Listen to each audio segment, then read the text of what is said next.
এই যে বিশ্বকাপ খেলা চলতেছে, খেলা অনুভব করতেছি একেবারে।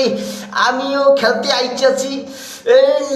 আমাকে ভরসা আছে মেসি, মেসির উপরে আমরা ভরসা করি। এই যে আমি হারুনকে সেন্দার একেবারে খেলতে মোটেও পারি না, হ্যাঁ একেবারে বল লইয়া একেবারে আমি বোধারে আইয়ে পড়ছি। এই মেসি ভাই একটু দেখে মুখে খেলাইয়েন, হারুন ভাইয়ের দিকে একটু খেয়াল রাখেন। কোন রকম যদি এই স্টেডিয়ামের ভিতরের ক্যামেরাম্যান যদি আমার এই যে আমার টুপি কালা, এই দেখছেন এই কালা টুপির রং যদি একবার স্টেডিয়ামের ভিতরে আমি আগুন দেই, একেবারে যদি ফটোতে ধরা খাই তো একবারে ভাইরাল। লাইক দাও, শেয়ার দাও, কমেন্ট করো ইয়ার, কমেন্ট করো।